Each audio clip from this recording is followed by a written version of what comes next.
Hi and welcome back to our educators.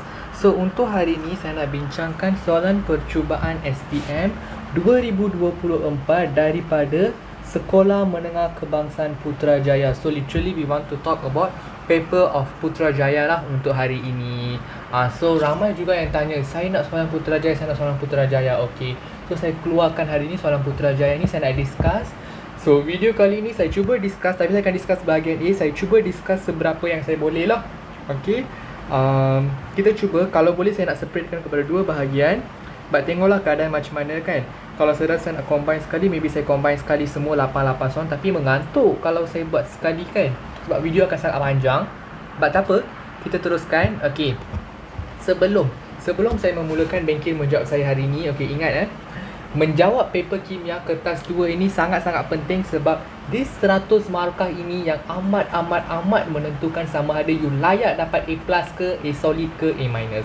So buat betul-betul paper ini. Bukan bermaksud paper 1 dengan paper 3 tak penting. No, paper 1, paper 3 support sahaja. Okay, paper 2 ini kalau you nak betul-betul ace, nak dapat A solid, cuba target 70 ke atas. Okay, memang boleh A solid. Dengan syarat paper 1 you 30 ke atas, paper 3 you maybe 7 ke atas. Boleh lah. Okay, boleh. But ingat, paper 2 is very important, very crucial. Di 100 markah ini akan menentukan you punya grade kimia yang you akan pegang sampailah end of your life. Okay, you masuk degree ke, you buat masters ke, you buat PhD ke, you work ke, apa-apa pun, semua akan tengok starting point dulu. Your starting point is paper kimia SPM. Okay, so paper kimia SPM score betul-betul. Itu je saya boleh kata. I'm giving my level best to teach. I take time, I record every video with a complete explanation. Bukan saja-saja tau, I want y'all to faham. That's why I record. Okay, dan ada one student dia request kat saya, sebenarnya dia nak tutorial untuk menjawab soalan Kelantan, soalan 9, 10 dan 11. Okay, saya tak sempat lagi nak record, but I will record today. I will try to finish up it today. Dan nanti saya akan buat intense revision code untuk beberapa topik terpilih, but saya tak tahu lagi bila saya nak start benda itu, because I have a lot of stuff to settle for chemistry ini.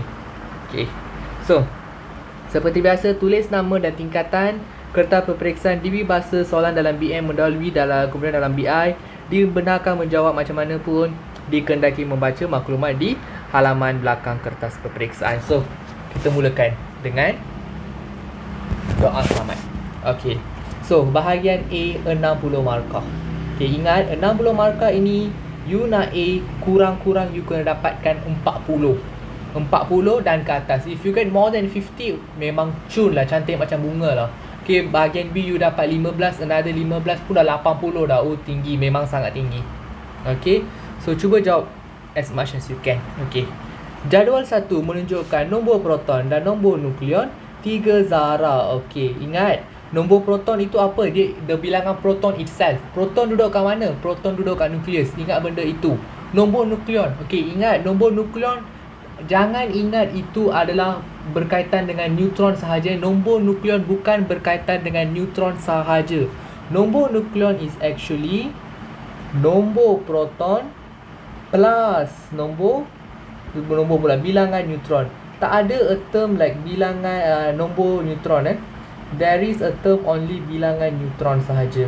Okay, proton dua-dua boleh, nombor proton boleh, bilangan proton boleh. Benda yang sama sahaja, just the spelling is different. Nilai dia sama je. Kalau bilangan proton 9, kiranya nombor proton dia pun 9. Bilangan elektron je. Okay, tak ada nombor elektron tak ada nombor elektron, such a term. Same juga untuk neutron. Okay, hanya bilangan neutron, tak ada nombor neutron. Okay, nombor nukleon lain. Nombor nukleon you gabung dua benda. Apa dua benda itu? Proton dan neutron. Okay, itu je konsep. You kena tahu konsep ni betul-betul. Okay, dah habis membibil. Now, berdasarkan jadual 1, nyatakan bilangan neutron bagi W. Mana W? Ni W. Okay, dia kata nombor nukleon ni 23. Okay, ingat apa saya kata? Nombor proton plus bilangan neutron is nombor nukleon, betul? Nombor proton you berapa? 11. Bilangan neutron you tak tahu. Okay, X. Okay, dua-dua dapat nombor nukleon, which is 23. Cari X. X adalah 14 ke 12. Ni lah masalahnya. Okay, sorry, kat sini nak hujan actually. Okay, so 12. So kalau orang tanya apakah nombor neutron, bilangan neutron bagi W, apa bilangan neutron bagi W? 12. This is your value. That's it. Tak ada apa. You tak percaya, you cuba tengok.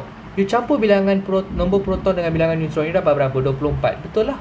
Ni tambah dapat 12. So sama juga. Ni tambah ni dapat 23. Tapi yang ni you tak tahu.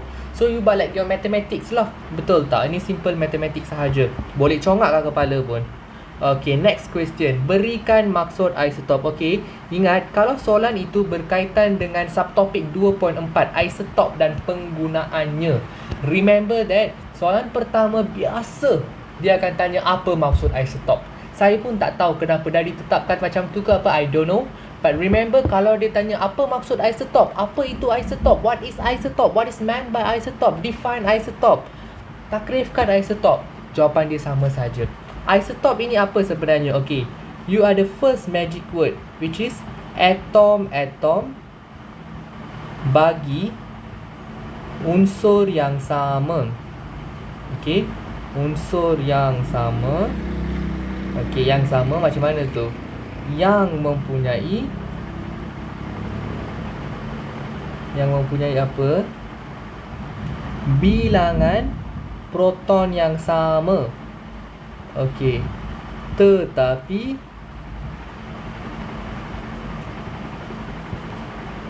bilangan neutron yang berbeza. Okay, so kat sini saya kena brief a bit lagi ya. Okay.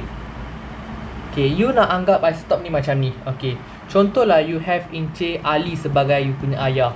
Okay, Encik Ali ada 2 orang anak. Okay, you dengan you punya adik A dan B ni. Okay, so kira A dan B ni lah isotop.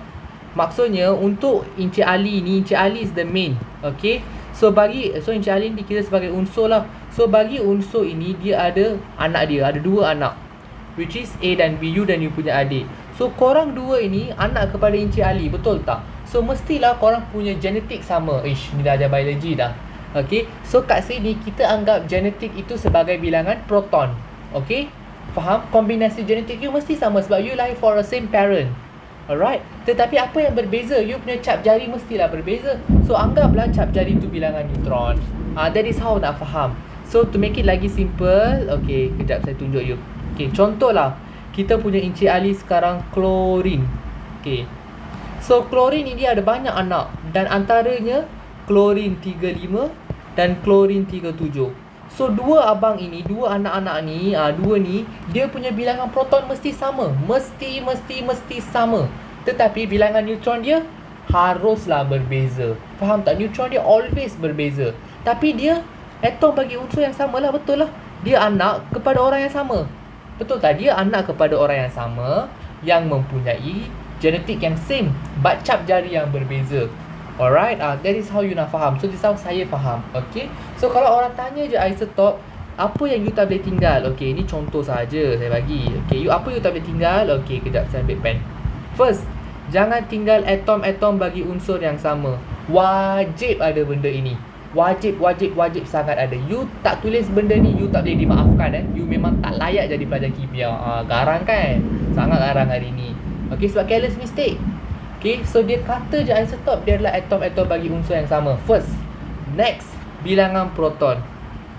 Okay, jap, aku ada tertinggal. Bilangan proton yang sama. Okay, tetapi bilangan neutron yang berbeza. So this is the whole sentence. Okay, bilangan proton yang sama, bilangan neutron yang berbeza. Kena ada 3 benda ini baru dapat 1 markah yang sangat berharga. So please pay attention on soalan maksud isotop ini. It's very important. Very important. Okay, next. Kenal pasti 2 zarah yang merupakan isotop. Okay, ingat satu benda. Kalau you dapat jawab soalan ini, which is yang ini, you boleh jawab soalan ni. Kalau you tak dapat jawab soalan ni, yang ni pun tak boleh jawab. Kenapa? Sebab dia berkaitan dengan benda yang sama, which is isotop. Alright, so mustahil lah yang ni you salah, yang ni you betul. Memang wow, mind blowing lah. Okay, so 2 zarah punya isotop. Okay, apa maksud isotop? Bilangan proton yang sama. So cuba tengok mana bilangan proton dia sama.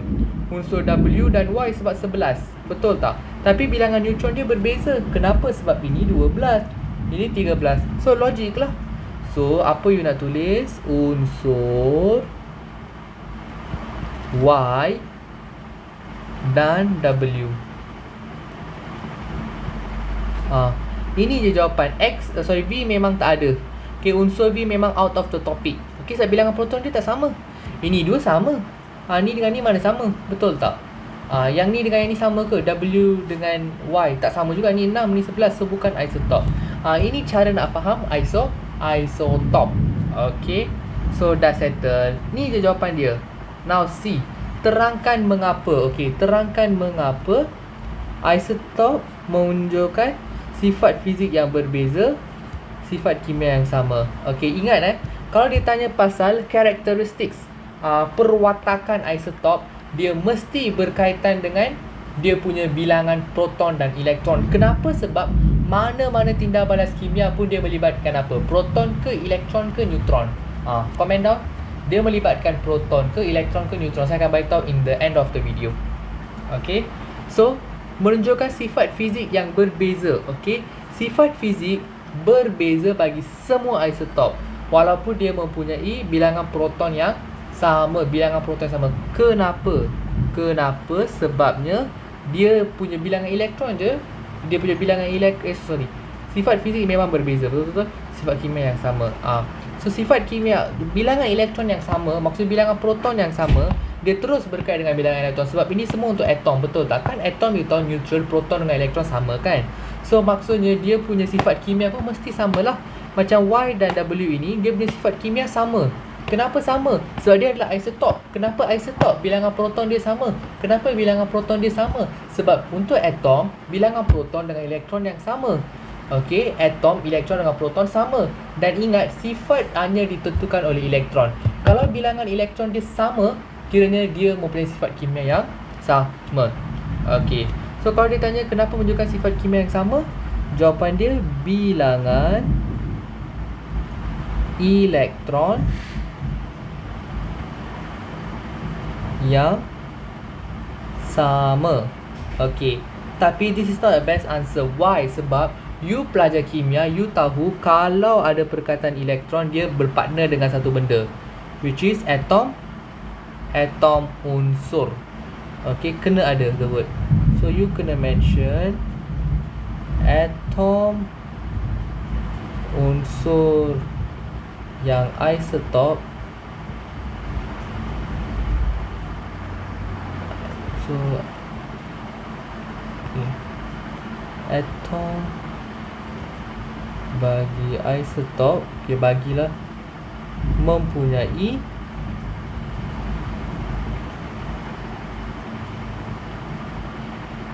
bilangan elektron yang sama. Dan dia kenapa ada sifat fizik yang berbeza? Okay, sifat fizik yang berbeza kenapa tu? Bagi tahu. So yang ini saya suruh fikir kan. Okay, so harap by time you dah fikir dah. So isotop, kenapa isotop ini? Isotop mempunyai bilangan neutron yang berbeza.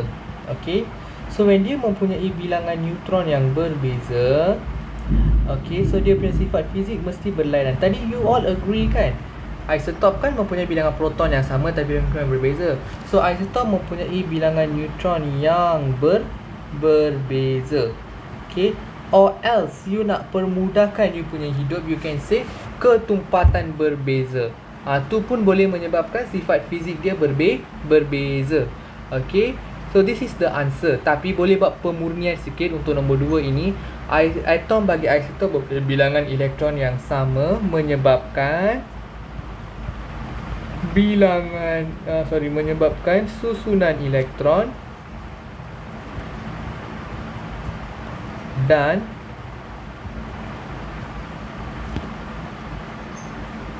elektron valence sama. So inilah yang menyebabkan isotop ini mempunyai sifat kimia yang sama. So kalau ditanya kenapa sifat basic dia berbeza, kaitkan dengan bilangan neutron. Agak baguslah soalan Putrajaya ini sebab dia betul-betul tanya konsep. Okay, mendung kuatnya kilat ni. Okay, so bilangan neutron berbeza menyebabkan jisim relatif yang berbeza. Boleh jugalah. So tu lagi yang lengkap lah. Okay, lagi lengkap. Untuk atom mempunyai bilangan elektron yang sama, menyebabkan bilangan elektron yang sama. Okey. So literally nak emphasizekan soalan C ini dia bukan berkaitan dengan out of your box. It is inside the box of what you learn, but it's just concept. Okay. So kalau ditanya kenapa sifat fizik berbeza, bilangan neutron yang berbeza menyebabkan jisim atom relatif pun berbeza. Okay, wait, I tambahkan. So menyebabkan jisim atom relatifnya berbeza. Okey. Jisim atom relatifnya berbeza. Lamanya aku bincang soalan ni. Berbeza. So this is the idea. Okay. So you want to talk kenapa sifat dia semua berbeza-berbeza? Apa-apa pun you kaitkan dengan proton dan elektron dia. Dan ingat, untuk sifat kimia ini, ramai akan tanya, cikgu kat sini dia tak tulis pun proton, sini dia tulis proton, tapi kat sini kenapa cikgu kata elektron? Okay, ingat sifat kimia apa saya kata hanya ditentukan oleh elektron. Kan tadi saya katakan ada satu soalan saya akan beritahu end of the video. Saya beritahu sekarang, tak apa, sifat kimia akan ditentukan oleh bilangan elektron. Lagi spesifik, elektron valence. So dah nama pun atom ini neutral, betul tak? Maksudnya dia punya proton dengan elektron sama. Okay, so bilangan proton dengan elektron dia sama. Then kat sini kalau you mention proton, betul ke salah? Memang salah. Sebab sifat kimia hanya ditentukan oleh elektron sahaja. Ingat, sifat kimia tak ditentukan oleh proton atau neutron. Sifat fizik ditentukan oleh neutron. Kimia ditentukan oleh elektron. Lagi spesifik, elektron valence. Ingat macam tu sahaja. Settle soalan itu. Now soalan nombor 2. Okay, baca soalan. Raja 1 menunjukkan contoh bahan aloi, kaca dan seramik yang digunakan dalam kehidupan seharian. Okey, so ni bahan dia. Soalan A1. Nyatakan komponen utama bagi kaca. Ini memang sangat basic untuk this chapter. Dia tanya komponen utama kaca. Okey, so you belajar bab ini memang dalam bab kaca you redakan komponen utama kaca. Nama dia apa ke kelas? Silika. So SiLika. Ini nama komponen utama kaca iaitu silika. Okey, next. Cadangkan satu jenis kaca yang sesuai digunakan. Okey, peralatan memasak. Okey guys, remember that peralatan memasak ini benda yang kita akan panaskan, betul tak? So dia mestilah kaca yang tahan kuat. Okey, tahan kuat maksudnya tahan haba dengan kuat. Betul tak? Dalam bab aloi dia nyatakan kita ada 4 jenis kaca. Fotokromik paling tak sesuai untuk digunakan untuk bahan memasak. So yang paling sesuai adalah kaca borosilikat. Okey, kaca borosilikat ini yang paling sesuai untuk you orang gunakan. Satu, sebab dia ini memang tahan haba. Rintangan dia terhadap haba sangat tinggi. Bekali pengembangan dia pun bagus. Okey, just tengok the exact term in your textbook. Okey, berdasarkan Raja 1, nyatakan satu persamaan dan perbezaan sifat-sifat fizikal kaca dan seramik. Okey, persamaan antara kaca dan seramik ni dua-dua ini. Okey, ingat dia ada K dan K kan. Okey, so ingat dia ini memang penebat elektrik dan haba. Dia memang heat insulator or electric insulator. Saya ingat K je. Kalau orang tanya apa satu persamaan dari segi sifat fiziknya, ini adalah penebat haba atau elektrik. Okey, saya letak penebat elektrik lah, senang sikit. Alright. Then perbezaan dia apa? Okey, perbezaan ini, kedua-dua ini kaca bersifat lut sinar, tetapi seramik ni bersifat legap. Tu je. Kaca ni lut sinar. Okey, still cahaya boleh penetrate dia. But seramik legap, memang cahaya langsung tak boleh penetrate dia. Okey, so kaca oh my god, what happened my pen ni? Kaca bersifat. Okay, jangan kata you tak tahu apa maksud lut sinar, lut cahaya, legap semua Sekarang dah nak ambil SPM dah. Ni benda you belajar kat sekolah rendah. Kalau KSSM syllabus ni tengok saya still survey juga you punya syllabus. You orang belajar pada syllabus sains darjah 4 if I'm not mistaken. Okay, so jangan kata benda ni you guys tak tahu. Okay, please jangan kata that you orang tak tahu. Okay, lut sinar, lut cahaya semua ni. Okay, next. Duit shilling merupakan salah satu contoh kegunaan alloy. Nyatakan satu kelebihan menggunakan alloy dalam pembuatan duit shilling berbanding logam tulen. Alloy ni kenapa? Sebab semestinya alloy adalah lebih keras, lebih kuat. Betul tak? So the reason is alloy lebih kuat lah. Tapi you nak bagi reason yang lain, boleh juga. Dia ada a few set of answers. Okay, you nak kata alloy tahan kakisan. Betul, alloy lebih tahan kakisan. Alloy lebih keras. Okay, then alloy lebih kuat. Dan alloy mempunyai penampilan yang menarik. Penampilan fizikal yang menarik lah. Okay, so these are the reasons that should be there. Alright, no other reasons for you guys ya. So alloy lebih keras, cukup lah. Okay, next, soalan nombor 3. Saya laju bincangkan soal alloy ini. So if let's say you ada apa-apa masalah, you can let me know. But ingat, the main term, nanti saya akan buat kelas for alloy in YouTube code. Mungkin you orang boleh join kalau saya buat. Alloy ini, dia kena tahu pasal kaca dan seramik lah. Okay, so kaca, ingat, kaca ini dia adalah diperbuat, dia punya komponen utama, main composite is silica. Okay, dan juga kalau dia tanya apa persamaan antara kaca dan seramik, persamaan dia sangat senang, dua-dua ada K, betul tak? Kaca pun ada K, seramik pun ada K. So dia penebat elektrik. Okay, dia penebat elektrik, itu you kena ingat. Dan juga dia punya perbezaan. Okay, dia punya perbezaan, kaca ini dia bersifat loop sinar, tapi seramik is legap totally. Alright, so boleh ingat. Next, sebahagian daripada jadual berkala unsur. So ini soalan bab 4 tingkatan 4. Okay, soalan ni dah biasa keluar dah. Please take note. Apakah prinsip utama digunakan dalam penyusunan unsur-unsur di dalam jadual berkala? So you ada natrium, aluminium, silikon, fosforus, klorin dan argon. Okay, ini semua di satu tempat, which is skala 3. Betul tak? Betul ke tak? Betul. Skala 1, skala 2, skala 3. So betul lah, skala 3. Okay, so apa prinsip utama digunakan untuk menyusun unsur dalam jadual berkala? So dia menggunakan unsur disusun mengikut apa? Tertib. Ya, betul, tertib menaik nombor proton. Okay, mengikut tertib menaik nombor proton. Okay, dapat ke? So this is the main reason. Okay, nombor proton. Okay, if you want to write pertambahan nombor proton pun boleh, tak ada masalah. It's just you kena fokus nombor proton. Jangan kata bilangan proton no. It's either tertib menaik nombor proton ataupun pertambahan nombor proton. Don't say bilangan proton. Okay, tak pernah ada lagi skema macam tu. Dan buku teks pun kata disusun mengikut tertib menaik nombor proton. Pertambahan nombor proton lah. Alright, next. Salah satu unsur jadual 2 boleh bertindak balas dengan air dan juga alkali, menghasilkan garam dan air. Istilah, okay, ingat, unsur dalam raja 2 membentuk. Okay, kalau dia boleh bertindak balas dengan air, bertindak balas dengan asid dan alkali, apa nama oksida tu? Kita ada 3 jenis oksida. Oksida asid, oksida base, oksida amphoteric. Ingat, oksida asid, nama pun oksida asid, dia asid. So dia boleh bertindak balas dengan asid ke base? Mestilah base.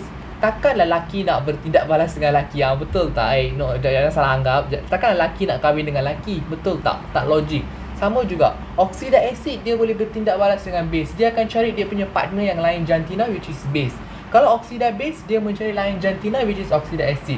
Oksida amphoteric dia lain sikit. Dia mencari dua-dua, like homosexual, which is asid pun boleh, base pun dia boleh. So in this case, dia kata dia boleh bertindak balas dengan dua-dua. Betul tak? So dia kata sifat oksida, untuk melakukan sifat oksida. So itu sifat oksida dia apa? Oksida amphoteric. Don't miss the word amphoteric. Salah. Okay, dia satu package. Okay, oksida amphoteric, oksida base, oksida acid. Dia package macam tu. So package tu jangan you tinggal. Faham? Bandingkan saiz atom aluminium dan klorin. Cuba tengok. Ni atom aluminium dan klorin. So dia punya nombor proton kan semakin bertambah. Betul tak? So which one you rasa besar? Aluminium besar ke atau klorin besar? Okay, ingat, all these fellas, okay, yang duduk kat kumpulan ni kan, okay, dia unsur skala 3 kan. So you melalui semakin ke kanan, Okey, unsur color 3 ini, saiz atom ni akan menjadi semakin kecil. Sebab dia punya keelektronegatifan dah banyak, dah tinggi. Okey, so sekarang you beritahu kat saya dah kata color 3 kalau across the color, dia punya saiz akan semakin kecil. So sekarang saiz aluminium besar ke klorin besar? Cuba tengok betul-betul. Semestinya saiz aluminium lah besar. So dia kata bandingkan, right? So you katalah saiz atom aluminium lebih besar berbanding atom klorin. Okay, so ramai student dia kata kat saya, cikgu yang kata that kalau kita susun mengikut tertib menaik nombor proton, which is kalau macam tu nombor proton akan lagi membesar, betul? So in this case, mestilah nombor proton klorin lagi besar daripada aluminium, betul tak? Ya, betul abang, kakak, betul. Tetapi itu penyusunan. Tapi when come to size dalam jadual berkala secara whole, setiap kala, setiap jadual, setiap kumpulan ada sifat-sifat dia berbeza. Faham tak? Saiz dengan nombor proton memang ada kaitan, tapi dalam sifat dia tak ada kaitan. Dia lain-lain. Kumpulan ni dia punya ciri macam ni. So kalau orang bagi kat you color 3, sekarang ini color 3 kan, this whole color 3 dia tanya saiz. Okay, ingat dia semakin ke kanan, saiz dia semakin mengecil. Faham tak? Okay, dia akan semakin kecil kalau you compare all the color 3. So sekarang dia compare antara color 3 sahaja, aluminium dengan klorin. So semestinya saiz atom aluminium lebih besar berbanding atom klorin. Dah cukup lah. So this is your 1 mark. Bandingkan is just bagi tahu lebih besar atau lebih kecil. Jangan guna the word lebih kurang kena bagi penampau untuk sesiapa yang guna the word lebih kurang. Kenapa? Sebab dia macam ni, lebih kurang. Apa yang nak sampaikan? Macam tak jelas. So jangan guna lebih kurang. Lebih besar atau lebih kecil. Memang perfect boleh faham. Okay. So this is the thing lah that I want to emphasize kat sini. Lagi satu. Okay. Kat this question, pengubal dia dah bagi tahu that kita kena reject kalau student kata saiz unsur aluminium. Dia suruh reject. Dia kata saiz atom kan kat sini. So you kena talk about saiz atom. Jangan kata saiz unsur aluminium. No. That is a different case. Okay. Baca soalan dan highlight the kehendak soalan betul-betul. Jangan careless. Okay. Ni baru kalau first time you jumpa, bear in your mind. Next time kalau dia tanya size atom, talk about size atom. Jangan kata size unsur. If you want to say size atom unsur aluminium pun saya tak berapa galakkan. Why you want to add the unsur? Dia dah kata size atom, bukan guna je size atom. Enough. Okay, now terangkan perbezaan size atom tersebut. Kenapa size atom itu berbeza? Okay, ingat. Kalau size atom dia berbeza, aluminium lagi besar berbanding klorin. Okay, kenapa? Sebab daya tarikan. Okay, first point is about daya tarikan because you dah bagi point, the legal first point is you compare size. Okay, lepas tu you kena kata daya tarikan. So daya tarikan nukleus atom klorin. Okay, atom klorin terhadap elektron di petala valence. Elektron di petala valence adalah lebih kuat. Elektron di petala valence. Okay, kenapa saya nak sentuh elektron di petala valence? Ingat abang-abang, kakak-kakak, that tindak balas hanya melibatkan elektron valence. Elektron di petala pertama tu kalau dia petala valence, tu tindak balas berlaku sana je. Kalau dia ada 5 petala, petala paling luar dia lah petala valence. So kat sana lah tindak balas kimia yang berlaku. Menderma ke, menerima ke, berkongsi ke, semua berlaku kat sana. Yang petala keempat, ketiga, kedua, nombor satu tu just shut up and duduk kat sana. Macam tu je konsep dia. Okay, so that is why saya kata daya tarikan nukleus atom klorin. Lagi nak spesifik, daya tarikan proton di dalam nukleus. Sebab yang menarik elektron negatif, mengaku kan? So yang nak menarik itu mestilah positif, betul tak? So boleh juga kata macam tu. Daya tarikan proton di dalam nukleus atom klorin terhadap elektron di petala valence lebih kuat, adalah lebih kuat berbanding atom aluminium. Okey, betul. So kenapa you kata dia lebih kuat berbanding atom aluminium? Sebab bilangan proton dia, betul tak? Sebab bilangan proton di dalam nukleus atom klorin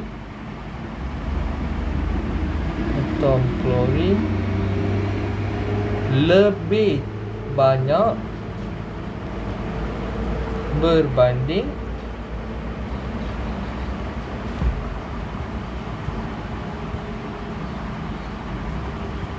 atom aluminium. So ini markah bukan point the same point lagi, belum lagi dapat markah kedua. Okay, markah kedua, lepas you dah talk about daya tarikan, ingat you kena talk about effect dia. Okay, so petala valence, sekarang petala valence mana yang akan lagi ditarik dengan kuat? Semestinya klorin, sebab dia ada banyak proton dalam nukleus, so dia boleh tarik dengan lagi kuat. So petala valence atom klorin lebih ditarik lebih kuat. Okey, lebih kuat lebih kuat ke arah nukleus. Dia akan tarik ke arah nukleus. Faham? Tadi kan dekatkan sebab dia ada banyak proton.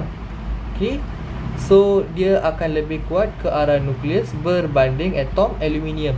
Kenapa? Sebab bilangan proton aluminium lagi kecil. Macam mana tu lagi kecil? You cuba tengok nombor proton dia kalau berkala.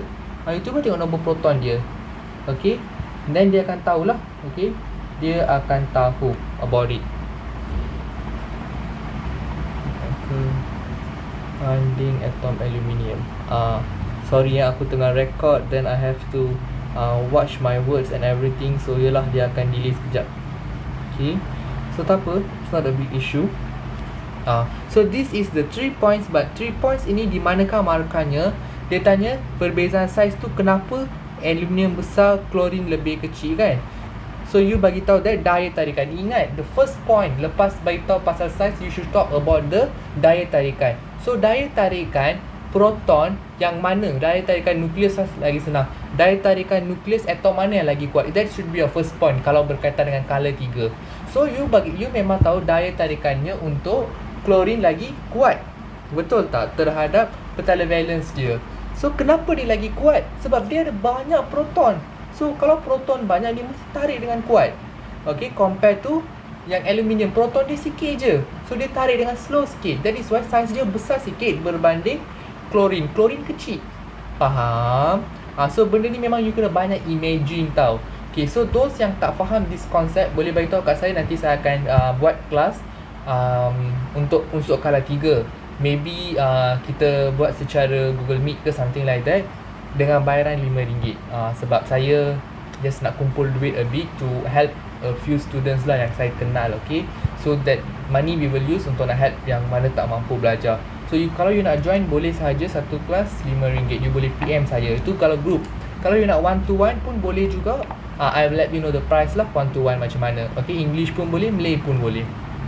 Nanti saya akan bagi brochure lagi sekali.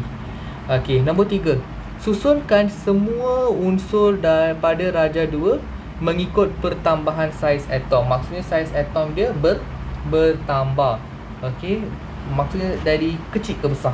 Faham tak? Okay, dari kecil ke besar. So yang mana paling kecil? Semestinya you tahu yang paling kecil. Okay, ingat, kita ada fluorine kat atas ni kan. Ini lagi kecil. Walaupun dia bukan color 3, tapi ini yang paling kecil. Okay, dia akan lagi kecil berbanding argon. So kita akan mula dengan fluorine. Okay, fluorine.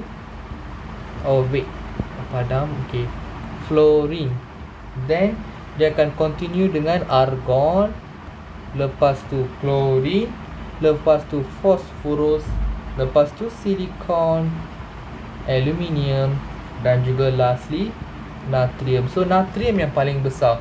So literally nak katanya, kalau kumpulan unsur skala 3 sahaja kan, first kalau lah natrium dia maybe macam ni, besar dia. Ni saya main lukis je tau. Next aluminium macam ni. Next macam ni. Next akan macam ni. So when dia cross, nampak tak size dia semakin mengecil? Tu yang saya tengah berbebel dari tadi. So saya harap you faham apa saya terangkan for this group. This is a typical question yang boleh ditanya, terutama kali 3 ni memang famous. So pay attention for this question. Okay, soalan C1 dan 2 ini. Ramai careless kat sana. 3 markah ni sangat ramai yang careless. Okay, next kita masuk soalan redox pula. Okay, redox ini one of the most requested chapter juga. So untuk kali ni saya rasa saya akan sum up until redox dulu. Saya akan habiskan soalan redox. Saya stop video ni. Next video baru saya akan record dari soalan nombor 5 kepada lah sampai nombor 9 tu. Faham? Okay, harap you faham lah. Okay, so nombor 4. Raja 3.1 menunjukkan susunan radas bagi menyiasat tindak balas redox dalam set 1 dan set 2. Set 1 sel kimia, set 2 sel elektrolisis. Okay, fine, saya faham. Okay, kalau pun dia tak bagi tahu, you boleh tahu tu set mana set kimia, set mana set elektrolisis based on this pasu belia. Okay, so now ni nilai E0 diberi. Ingat dan nilai E0 tak payah hafal jangan nak hafal, memang you tak boleh hafal pun banyak. Okay, first question. Nyatakan maksud elektrolit. Okay, apa maksud elektrolit? Ingat, elektrolit ini dia adalah bahan kimia. Okay, dia adalah bahan kimia yang mengkonduksikan arus elektrik,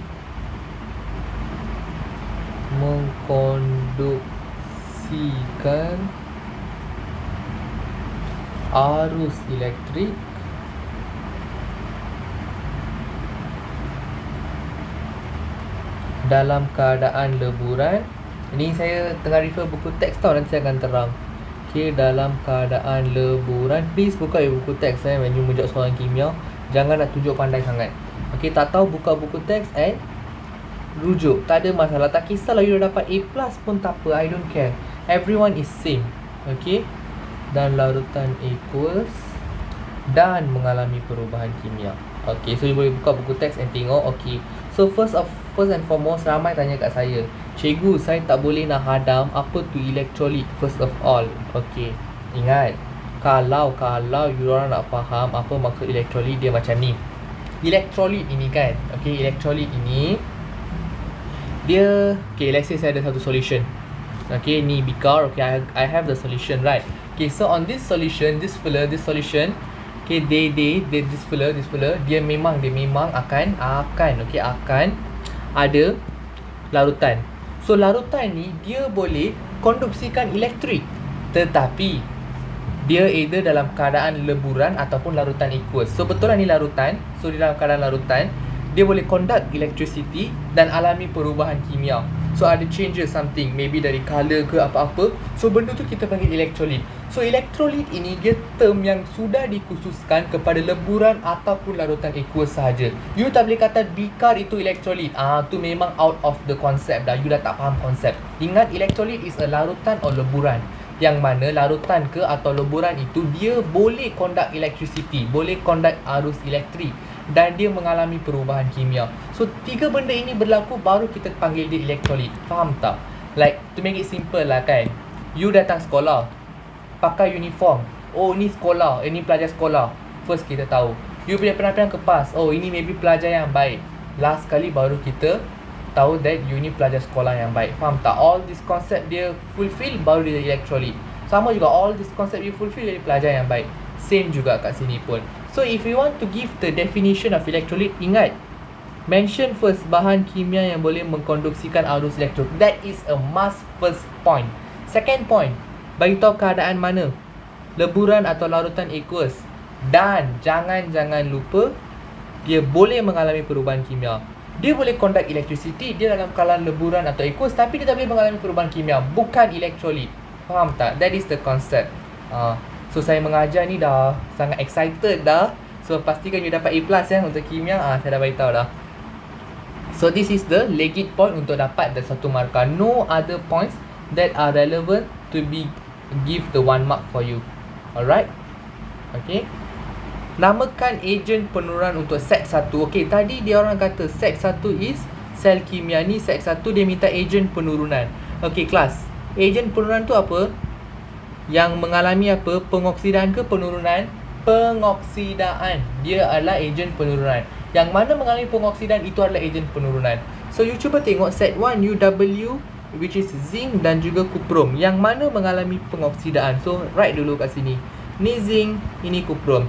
So you cuba tengok E0 value dia, nilai E0. Okey. Ejen penurunan. Okey, ingat. Okey, kita ada anode dan juga cathode. Betul? Kita akan tentukan yang mana anode, yang mana cathode based on dia punya nilai pengoksidaan. Agree tak? Okey. So anode ini dan nama pun dia ini adalah yang negatif. Betul tak? Okey. So macam mana kita nak tahu nilai E0 yang mana kepada mana and mana? Okey, tak apa. Saya buka you punya buku teks kimia. Kenapa saya nak buka? Sebab kalau saya membebel tanpa a source, you kata apa ni, kami tak nampak pun apa cikgu ni mengajar. So nak bagi you visualize the concept, saya akan buka buku teks. Tengok penuh my Samsung Notes dengan buku teks awak. Tingkatan 5 punya ni. Okay, so mai saya tunjukkan you. Okay, ingat betul-betul dah sampai to the particular subtopic kan. Okay, so molekul atau ion, okay, tak kisah, mempunyai nilai kerupuan elektron positif lebih positif atau kurang negatif. Okay, cuba tengok yang sini lebih positif. Okay, lebih positif adalah kuprum. Betul tak? Dia sangat positif. Ni sangat negatif. Dan dia tanya ejen penurunan untuk sel kimia. Okay, dia tanya sel 1 sel kimia. Betul tak? Okay, so ini satu way you boleh tengok muka surat 25. Another one. Okay, jom masuk subtopik sel kimia itself. Okay, ni nilai E0 kuprum adalah lebih positif. Okay, kat sini kuprum lebih positif, maka kuprum menjadi terminal positif. Okay, terminal positif dia berlaku tindak balas penurunan. Nampak ni, buka mata kat sini. So kalau dia tindak balas penurunan, dia ejen apa? Ejen pengoksidaan. Pandai. Okay, kalau dia berlaku penurunan, dia ejen pengoksidaan. Kalau dia berlaku pengoksidaan, dia ejen penurunan. So in this case, you tahu nilai kuprum lebih positif berbanding zinc. So kuprum lebih positif dan nama pun terminal positif. So terminal positif dia akan mengalami penurunan. You kena ingat, benda ni kena ingat. Okay, dan terminal negatif dia akan mengalami pengoksidaan. In this case, nilai E0 zinc lebih negatif. So dia mengalami apa? Pengoksidaan. So dia ejen apa? Ejen penurunan. Very good, very smart. So sekarang dia minta namakan ejen penurunan. So you rasa apa ejen penurunan? Adakah logam zinc, highlight my word, logam zinc ataupun ion zinc? Okay, itu punya masalah kan? Okay, cuba tengok. Kita punya masalah ada dua logam je sekarang. So semestinya itu adalah apa? Itu adalah logam zinc lah. So kalau you tak nak tulis logam, nak play safe, saya tulis zinc sahaja. Cukup. Okay, zinc saja. Okay, yang ni yang duduk dalam pasu ni dia macam elektrolit. Dia punya function bukan elektrolit, dia lain. Okay, dia duduk dalam pasu belian ni lain. Okay, pasu belian you tak payah care untuk sekarang. Okay, just leave it. Okay, you just tengok kalau sel kimia, tengok nilai E0 dia, electrode PY, dia nilai kerupuan electrode PY. Kalau dia lebih positif, dia adalah terminal mana? Dia adalah terminal positif. Okay, so dia mengalami penurunan. Dia banyak positif, so saya nak turunkan dia. Okay, redox kan dia macam berlaku secara serentak, betul tak? Okay, so tu satu. Next, tandakan elektrod cathode dan anode dalam sel 2. Okay, tadi you guys agree sel 2 is electrolysis. Macam mana you orang agree? Kat sini dah bagi statement tu. Okay, so jom kita jump ke sel electrolysis. Okay, sekarang macam mana nak tentukan ni maksud elektrolit? Faham tak? Okay, so highlight dah ada. Okay, so you nak tahu yang mana cathode, yang mana anode, betul ke? Okay, betul. Okay, mai kita tengok macam mana kita nak tentukan yang mana cathode, yang mana anode. Okay, so sekejap saya cari page tu. So ini elektrolisis berkaitan dengan penulinan logam. Okay, So cari subtopik itu. Mana saya nak cari. Ya, penyaluran dan penulinan. Okey. Dilakukan di mana disalur di katod manakala larutan aqueous. Okey. So kuprum tulen, kuprum tak tulen, semua benda ni ada kat sini. Okey. So now this question, okey, dia tanya mana elektron katod untuk sel 2 kan. Okey. So you nak tahu yang mana katod, yang mana anode, macam mana you tentukan? Cuba jawab kat saya. Macam mana you guys tentukan? Okey. Please tell to me. Jangan diam sahaja. Okey, so baca ni penulinan logam. Okey, macam mana saya tahu ini penulinan? Cuba tengok dua-dua side ada ni, dua-dua ni ada elektrod yang sama. Ni tulen, ini tak tulen. Okey, so dah tahu penulinan. So penulinan ni apa? Dia adalah untuk mendapatkan logam tulen daripada logam tak tulen. So penulinan ini dilakukan dengan objek yang hendak disadur. Okey, so kita nak sadur yang mana? Okey, so kita nak sadur logam tak tulen. Betul tak? Kita nak sadur logam tak tulen ini. Okey.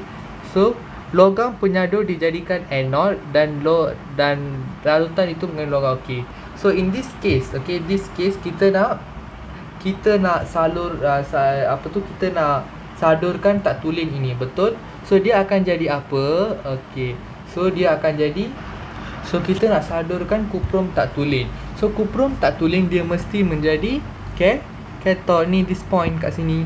Buku teks pun dah kata dah. Okey, kita nak sadurkan yang tak tulen jadi tulen. So semestinya yang tak tulen lah jadi kathode. So Y ini apa? Y ini adalah kathode. Okey, yang kita tak nak tulen, yang jadi the main picture, dia jadi anode. Okey, so that is the way. Okey, so you tengok dulu set tu, sebab electrolysis ada banyak application. Okay, one of the application is kalau dua-dua side ada logam yang sama, dia tulen tak tulen, ingat yang tak tulen itu dia akan ditulenkan menggunakan kaedah electrolysis. So dia akan jadi apa? Yang tak tulen tu nak jadi tulen, yang tak tulen tu dia akan jadi cathode. Understand? Okay, now saya dah tandakan kan? Okay, done, satu markah. Next, soalan B. Okay, ini depan lagi. Okay, iaitu tulis susunan radar sebagai macam. Okey, kita ada air klorin, kita ada larutan kalium iodida. So, dia tanya yang mana mengalami pengoksidaan, yang mana mengalami penurunan. Okey, you kena tahu air klorin ini ejen apa? Pengoksidaan ke penurunan kelas? Semua akan tengok muka saya kalau saya tanya soalan. Okey, cuba tengok ejen pengoksidaan. So, air klorin ini adalah ejen pengoksidaan. While larutan kalium iodida, okey, dia adalah ejen penurunan. Okay, fine. You dah tahu ni ejen mana. So kalau you tahu ejen, you tahu dia mengalami tindak balas apa. So dah nama pun air klorin ini ejen pengoksidaan. So of course dia mengalami tindak balas apa? Dia mengalami air klorin ini pengoksidaan. Okay, so dia mengalami tindak balas penurunan. Kalau kalium iodida ejen penurunan, so dia mengalami tindak balas pengoksidaan. So dia minta setengah persamaan untuk air klorin. Okey, first pengoksidaan. Yang mengalami pengoksidaan adalah larutan kalium iodida. So kalium iodida ion mana? Iaitu ion iodida. So this is the answer 2I1. Ini kena hafal lah. Saya dah pernah mention, you kena hafal. Yang ni you kena hafal lah, you kena hafal. Nanti saya bagi list tu yang mana nak kena hafal. Okey, dan yang mana mengalami penurunan? Air klorin, right? Okey, so macam mana dia punya formula? Cl2 plus 2 elektron menghasilkan 2 Cl minus. So ingat, kalau ejen pengoksidan you kena ingat for this 3. Hydrogen peroksida jarang. This one you kena ingat for this 4. Okay, so ingatlah, cuba sulfur dioksida macam jarang lah saya jumpa. Okay, so if nanti saya buat revision for redox pun saya akan post in my channel. So nak join boleh lah, bagi tahu. Okay, saya akan buat secara Google Meet kot. Okay, next question. Okay, ujian pengesahan untuk hasil yang terbentuk dalam tabung uji. Okay, so dua ni bereact. So apa hasil yang terbentuk? Itu soalan dia. Faham tak? Macam mana hasil mana yang terbentuk itu? Macam mana kita nak mengesahkan? Okay, so ingat, you kena ingat betul-betul that mana dia? Saya tunjuk sekejap. Nah, this one. You baca sendiri and you tengok which one. Okay. So in this case, saya ada air klorin dan iodida. Okay. So first, saya nak buat apa? Okay. So saya kena tambahkan standard answer. The standard answer, saya kena tambahkan pelarut organik. Okay. Apa nama pelarut organik itu? Saya beritahu ni. Tambahkan 2 cm3 pelarut organik, which is yang mana 111 trichloroethana ke dalam tabung uji. Okay, itu yang pertama. Okay, once you dah tambahkan dia ke dalam tabung uji, apa you kena buat next? That is your second one. Okay, ingat you kena, dia akan bentuk 2 lapisan. Okay, 2 lapisan. You kena bagi you punya pemerhatian sekali tau. Sebab ujian pengesahan is about pemerhatian and inference. So 2 lapisan terbentuk, di mana lapisan bawah berwarna ungu, di mana bawah berwarna ungu. Okey. So kiranya ion apa yang hadir? Kalau ungu mestilah iodine hadir. Tu je lah. That is the answer. Okay, so saya mengesahkan hasil dia macam ni. Ingat, nak mengesahkan hasil kita memang guna trichloroethina. Okay, so itu kalau satu trichloroethina, jangan kata trichloroethina saja. Okay, trichloroethana sebenarnya. So satu, the third satu you letak pahala, then tulis trichloroethana. Okay, ke dalam tabung uji. Faham? Lepas tu you tulis you punya pemerhatian dan inference. Ingat, ujian pengesahan is not something that what you do only. It is something what you do and what you see and what it is. You kena mention tiga-tiga benda ini. So what you do? I add the pelarut organik. So what I see, I ada nampak 2 lapisan bawah terbentuk. So what is the inference? So why is terbentuk? Because it is iodine. That's it. That is how you should answer. Okay. So saya masih lagi nak teruskan sebab saya rasa macam boleh lagi go one question. Itu soalan nombor 5, which is not very hard. Pasal mengingat juga, skill mengingat jugalah. Okay, so tak apalah, kita settlekan sekali. Okay, so siapa? Saya close you punya buku teks, you buka you punya buku teks. Kenapa saya buka buku teks just now for redox is because I want to tunjuk to you some essential things. That's why I buka. So now you buka by yourself. I want to close the tab buku teks in my tablet. I just nak tunjuk soalan sahaja. Okay, kejap. Okay, so jadual 2 menunjukkan maklumat bagi 3 bahan tambah makanan. Okay, ditambah ke dalam jam nenas. Okay, jam nenas kenapa? Untuk memaniskan jam. Kek hari jadi untuk menjadikan kek berwarna-warni. Daging segar supaya tahan lama. Okay, kalau ditambah ke dalam jam nenas, okay, itu apa? Cuba fikir. Kalau ditambah kepada daging supaya tahan lama, that is for sure pengawet. Kalau ditambah kepada kek apa? Comment down. Siapa nak dapat A, comment. Kalau kita tambah benda tu ke dalam jam akan jadi manis. So apa nama benda tu? Kalau kita tambah dia ke dalam kek akan jadi warna-warni. Apa benda tu? Comment down. Okay, siapa komen tu saya doakan dapat ikhlas. Jahat kan? Okay, so apa maksud bahan tambah makanan? So bahan tambah makanan ni, ingat, dia ini adalah bahan semula jadi atau sintetik. Okay, bahan semula jadi atau sintetik yang kita proses. Okay, kejap semula jadi atau sintetik yang ditambahkan, yang ditambahkan pada makanan. Okay, pada makanan buat apa? Untuk menghalang pada makanan, untuk menghalang, dia ada 3 function. Kerosakan, 2 je. Untuk menghalang kerosakan atau memperbaiki rupa, bentuk, struktur atau rasa. Okey, menghalang kerosakan ni macam kes Z tu lah. Dia nak elak daging tu cepat rosak. Okey, nak memperbaiki rupa, bentuk, struktur, rasa semua yang Y dengan X ni. Okey. So, kejap atau memperbaik struktur pula, rupa bentuk. Benda ni memang ada kat buku teks. Jangan minta kat saya atau tanya kat saya kenapa maksud dia macam ni. Memang buku teks letakkan macam tu sayang. So you kena ikut juga flow dia. Memang no choice. Okay. If you want have a choice, you hafal sahaja. Okay. Maksud ni memang dah ditetapkan oleh pengubal. Kena macam ni, kena macam ni. So kita tak boleh nak mempersoalkan kenapa macam ni, kenapa macam ni. Faham? You just ikut sahaja. Okay, just cuba fahamkan. Itu sahaja I can tell for you. Jangan nak over siasat sebab nanti you yang akan mengalami kerugian end of the day because you tak cuba fahamkan. You cuba question why tu.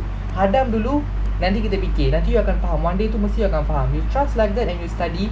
You punya study process akan sangat you know what, nak katanya easier. Okay, tak clumsy lah. You won't feel the clumsiness. Okay. Next, jenis bahan tambah untuk Z. Z adalah daging. So kita tambah pengawet. Ingat, you jangan tahu sahaja dia punya jenis. You kena tahu contoh pengawet sekali. Sebab soalan bawah ni ditanya, cadangkan nama bagi bahan tambah X. Okay, dia tanya untuk X pula. Okay, X ini saya tak nak bagi tahu apa yang ditambah. But contoh dia adalah aspartam boleh, sorbitol boleh, stevia boleh. Kat buku teks memang ada. Saya ingat aspartam sahajalah yang senang sikit masuk dalam mulut saya. Aspartam. So ini yang ditambah ke dalam jam nanas lah untuk memaniskan dia. Alright. Okay, Siti bercadang untuk buat sebiji kek hydrannya. Okay, so macam mana you nak anda diminta untuk membantu Siti buat keputusan. Okay, jelaskan jawapan anda. So macam mana you nak bantu? Okay, adakah dia guna kisaran daun pandan atau tambahan sebahagian triphenyl? Okay, so actually both can. Tahu you nak tambah triphenyl pun boleh, you nak guna air perahan rimau pandan pun boleh. So which one you want to choose? Okay, if let's say you want to choose tambah triphenyl, boleh. Kenapa? Sebab save time dan warna dia akan lebih menarik dan terang. Okay, triphenyl is like a pewarna. Memang dah mention dah. Tengok dia dah bagi clue dah. Soalnya dia bagi stimulus dah. It's just you write back sahaja. The first mark is you bagi tahu you nak guna apa. Kisaran daun pandan ke atau sebahagian triphenyl. Dapat satu markah. Second is the reason. So if like me, I want to use kisaran daun pandan. Why? Because the very simple reason, dia no side effects. Tiada kesan sampingan. Save my time lah. If I want to use triphenyl pun boleh. Tak salah. Apa reason dia? Triphenyl ni warna akan lebih menarik. Cukup. That's the only point, you know. So up to you, you nak bagi yang mana. This question tak ada satu jawapan. Dia ada more than one answer actually. Alright. So I want to standard to gunakan kisaran daun pandan. Kisaran daun pandan lah.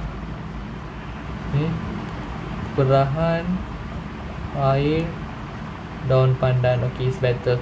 It's just our bahasa sahaja. Okay, because they say perah air dari kisaran daun pandan kan. So perahan air daun pandan. So kenapa? Sebab tiada kesan sampingan. Or it is a pewarna semula jadi. Betul tak? Pandan no chemical, daun pandan. So dia tiada kesan sampingan. Boleh juga. Okay, if you want to say triphenyl, dia ini warna akan lebih terang lah. That is the reason. Alright. Okay, Raja 4 menunjukkan lotion penghalang cahaya matahari kosmetik menggunakan nanoteknologi. Okay, kelebihan penggunaan nanoteknologi bagi lotion penghalang. Kenapa? Kenapa kita kena guna nanoteknologi? Dia suruh terangkan 2 markah lagi. So you punya first mark, sapuan krim akan lebih sekata menyelaputi kulit. So sapuan krim lebih sekata